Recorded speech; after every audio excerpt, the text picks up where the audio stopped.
ప్రజాసేవ కోసం ఆ దేవుడే నన్ను పంపిండు. ఏ దేవుడు నాయన? వెంకటేశ్వర స్వామి పంపిండా, అల్లా పంపిండా, ఏసయ్య పంపిండా, యెహోవా తండ్రి పంపిండా, ఎవరు పంపిండు?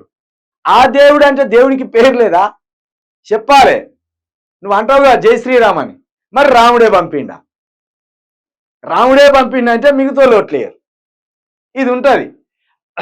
నాకు ఇద్దరు దేవుళ్ళు, ఒకరు భగవంతుడు, మరొకరు దేశ ప్రజలు. ఆ ఇద్దరు దేవుళ్ళను నువ్వు ముప్పు తిప్పలు పెడతానవే.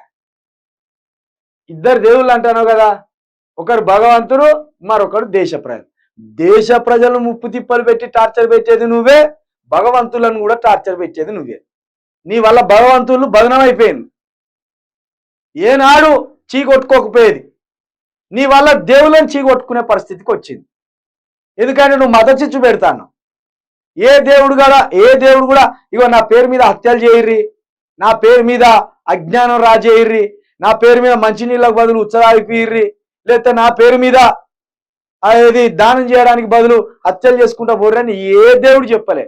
కానీ నువ్వు అయితే అధికారంలోకి వచ్చినాక దేవుని పేరు మీద బుద్ధిగా పనిచేసుకొని బతికే మా హిందూ సోదరులు, మా హిందూ ప్రజలు అవతలి మతస్తుని చూసి కొట్టి చంపే పరిస్థితి దాపురించింది.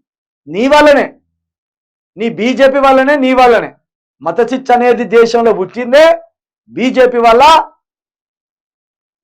ఈ నరేంద్ర మోదీ, వాజ్పేయి, అద్వానీ, ఇప్పుడు అమిత్ షా, లేకపోతే యోగి ఆదిత్యనాథ్, ఇలాంటి వాళ్ళ, ఇక్కడ ఉన్న బండి సంజయ్ వల్ల. అసలు హిందువులు అంటే ప్రేమతో కూడిన మనుషులే. ఒకని జోలికి పోరు, ఒకనికి లొల్లికి పోరు. అటువంటి వాళ్ళని కాస్త అజ్ఞానం రాజేసి ఇతర మతస్థులను చూస్తే కొట్టి చంపే కాడికి తీసుకొచ్చినావు. అంత అజ్ఞానం రాజేసినావు. వారసత్వ ఆస్తిపై పన్ను వేస్తుండు, పరిష్కారం కాదు, ప్రమాదకరం. 100% వేయవలసిందే. 1000 కోట్లు నీ దగ్గర ఉంటే వారసత్వం పేరుతోటి వాడికి పన్ను వేయద్దా? ఎందుకేయద్దు? అది దేశ ప్రజలకు అవసరం వచ్చేది. 1000 ఎకరాలు ఒకరి దగ్గరనే ఉంటుంది, 2000 ఎకరాలు ఒకరి దగ్గర ఉంటాయి, 1,00,000 ఎకరాలు ఒకరి దగ్గరనే ఉంటుంది. అది వాళ్ళకు దేవుడు ఇచ్చిండా ఆ వారసత్వ సంపద? చూడు, ఈ లంగ కథలు అన్నీ ఉంటాయి బీజేపీలో.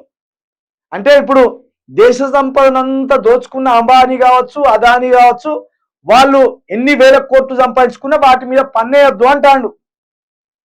అదానీ, అంబానీ, ఈయనకు అనునయులుగా ఉన్న రామ్దేవ్ బాబా కావచ్చు, జగ్గి వాసుదేవ్ కావచ్చు, మతం చాటున దోచుకునేటోళ్ళు కావచ్చు, షినదియర్, వీళ్ళంతా 1000 కోట్ల ఆస్తులు ట్రస్ట్ల పేరు మీద సంపాదించుకొని పెట్టుకున్నా వాటికి రూపాయి కూడా పన్నేయద్దు అని అంటాడు.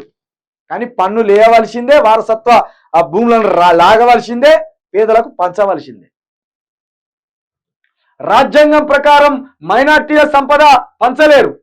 ఎందుకు పంచరు? అది కూడా పంచవలసిందే. మైనార్టీలు అంటే ఒక ముస్లింలేనా? బ్రాహ్మణులు కూడా మైనార్టీలే, కోటోళ్ళు కూడా మైనార్టీలే. తక్కువ సంఖ్యలో ఉన్న వాళ్ళను మైనార్టీలు అంటారు కదా.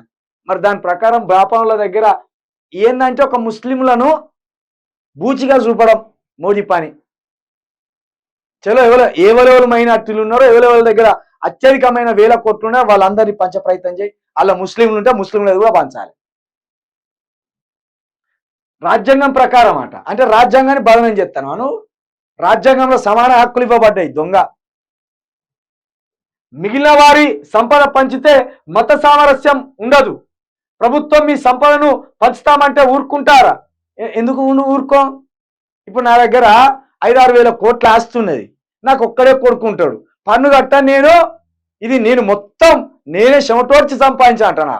మనిషి సంఘజీవి, ఒకరి మీదనే సంపాదించాలి, ఒకరి మీద ఆధారపడే బతకాలి. పరాన్న జీవులం మనం. ఇప్పుడు ఒకడే మనిషి ఉంటాడు, 1000 కోట్ల ఆస్తులు ఎట్టొస్తాయి?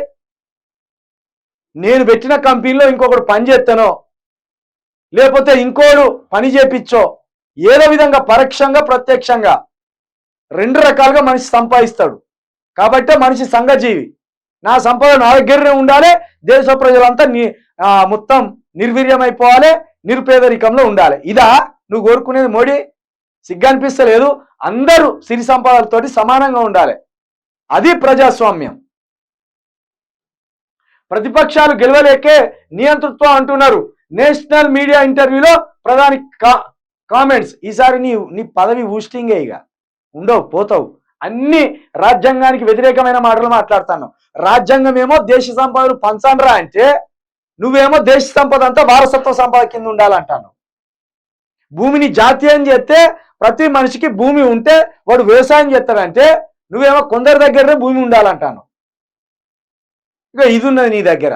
కాబట్టి నువ్వు మొత్తం రాజ్యాంగానికే వ్యతిరేకం, నువ్వు ప్రజాస్వామ్యానికే వ్యతిరేకం.